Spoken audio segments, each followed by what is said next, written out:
Bonjour, nous allons découvrir ensemble comment les ingénieurs procèdent pour générer des solutions dans le but de concevoir un produit. Cette capsule est la cinquième d'une série de 7. Elle présente la génération de solutions dans l'étude conceptuelle. Si on regarde la démarche de conception dans sa globalité, on s'intéresse ici à sa deuxième composante, soit l'étude conceptuelle. Regardons maintenant ce qu'il y a dans la deuxième composante d'étude conceptuelle. L'étude conceptuelle comporte 3 étapes. La première consiste à générer des solutions. Nous regarderons cette étape plus en détail dans les prochaines diapositives. La deuxième étape est le tri des solutions. La troisième étape est l'étude de faisabilité. Nous verrons les étapes 2 et 3 plus en détail dans d'autres capsules. La génération est une étape de divergence, c'est-à-dire qu'elle vise à imaginer plusieurs solutions pour la conception de notre produit. Cette étape fait appel à différents outils développés pour un éventail de types d'innovation et à un état d'esprit particulier ou comportement qui favorise la créativité. Dans cette capsule, nous découvrirons tant les outils que l'état d'esprit. Les ingénieurs utilisent différents outils de divergence tels que nous pouvons le voir ici. Nous nous concentrerons ici sur le brainstorming et le brainstorming avec post-it puisqu'ils sont plus faciles à mettre en œuvre dans une classe. Pour choisir parmi les outils de divergence, l'ingénieur peut réfléchir au point suivant. Cherche-t-il la fluidité, c'est-à-dire la production d'une grande quantité de solutions? Cherche-t-il la flexibilité, c'est-à-dire la production d'une grande variété de solutions? Cherche-t-il l'originalité, c'est-à-dire la production de solutions inhabituelles? Ou cherche-t-il l'élaboration, c'est-à-dire la production de solutions plus précises, plus approfondies? Des outils se prêtent mieux que d'autres à l'atteinte de ces 4 points. Pour choisir parmi les outils de divergence, l'ingénieur peut aussi réfléchir au type de solution désirée. En utilisant des outils plus analytiques, il obtiendra des solutions plus développementales, c'est-à-dire des solutions qui apporteront de petites améliorations à des systèmes existants et qui seront rapides à implémenter.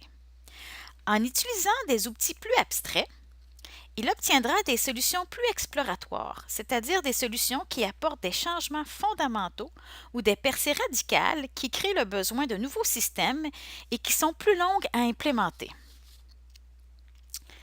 Les différents outils de divergence se distribuent entre les deux pôles allant de l'analytique à l'abstrait. Le brainstorming, que nous allons découvrir ensemble, se situe environ à mi-chemin entre ces deux pôles.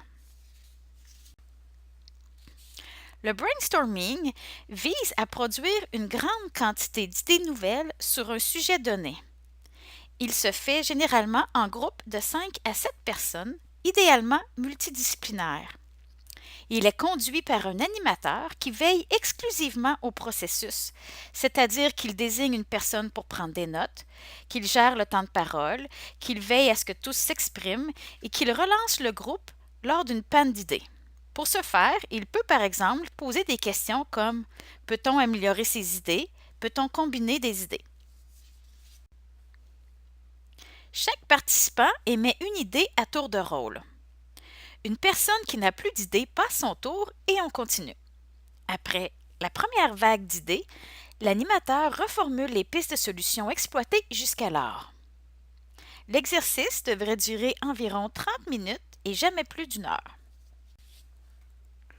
Lors d'un brainstorming avec post-it, chaque personne écrit ses idées sur des feuilles post-it. L'idée doit être concise et écrite en lettres très visibles. Quand une personne a fini d'écrire sa première idée, elle remet son post-it à l'animateur et énonce son idée verbalement au reste du groupe. L'animateur place le post-it sur le mur de façon à ce que toutes les idées soient visibles par tous. Cette façon de procéder accélère le processus du brainstorming en permettant aux participants d'émettre leurs idées à leur propre rythme. Elle facilite aussi le travail de l'animateur en lui permettant de regrouper les idées émises pour émettre de nouvelles options.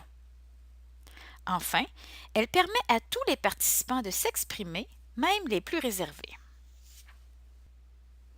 Voici quelques conseils pour réussir vos brainstorming avec ou sans post-it. Assurez-vous que tous comprennent bien la problématique et l'interprètent de la même façon. Écrivez et même dessinez vos idées. Numérotez vos idées, c'est très encourageant. Ayez l'état d'esprit de la pensée divergente. L'état d'esprit dans lequel on exécute un brainstorming peut grandement influencer les résultats obtenus. Il importe donc de respecter les comportements suivants. Reportez votre jugement, c'est-à-dire ne critiquez pas les idées. Essayez plutôt d'améliorer les idées émises. Plus tard, nous aurons le temps et l'espace pour juger des idées. Acceptez toutes les idées, même si elles sont farfelues et ne semblent pas répondre à la problématique. Ces idées peuvent créer une étincelle dans la tête d'un autre participant et mener à une idée géniale. Recherchez la quantité maximale d'idées. Faites du pouce sur les idées des autres. Travaillez ensemble et non en compétition. Créez de nouvelles idées en combinant d'autres idées précédemment exposées. Voici maintenant une anecdote en lien avec l'état d'esprit et intéressante pour le personnel enseignant. La firme de design Ideo a demandé à un groupe de filles et un groupe de garçons de faire un brainstorming. Après 1 heure, les filles avaient généré un nombre vraiment plus élevé d'idées que les garçons. Que s'est-il passé? Les filles ont collaboré alors que les garçons tentaient de déterminer qui avait eu la meilleure idée. Comme quoi, l'état d'esprit est important et peut être affecté par le genre. Regardons ensemble une méthode qui peut aider à avoir l'état d'esprit approprié selon le moment. Il s'agit des 6 chapeaux de Bono. Le chapeau blanc est celui de l'information. Lorsqu'on le porte, on tente de rester neutre et objectif. On se concentre sur les données et les faits. Le chapeau rouge est celui des sentiments. Lorsqu'on le porte, on exprime nos émotions sur le sujet traité. Le chapeau noir est celui de la prudence. Lorsqu'on le porte, on cherche ce qui peut mal aller. On se concentre sur les aspects négatifs. Le chapeau jaune soleil est celui des avantages. Lorsqu'on le porte, on tente d'être optimiste. On se concentre sur l'espoir et on garde une attitude positive. Le chapeau vert est celui des alternatives. Il est vert comme la verdure abondante, fertile et luxuriante. Lorsqu'on le porte, on exprime notre créativité et on cherche des idées nouvelles. Enfin, le chapeau bleu est celui de la coordination. Il est froid, sans émotion. Lorsqu'on le porte, on contrôle et on organise. Lors d'un brainstorming, on peut utiliser les chapeaux de Bono pour mieux contrôler notre état d'esprit. Par exemple, l'animateur revêt le chapeau bleu pour organiser et gérer l'activité de brainstorming. Il le conserve tout au long de l'activité. Le groupe revêt pour débuter le chapeau blanc.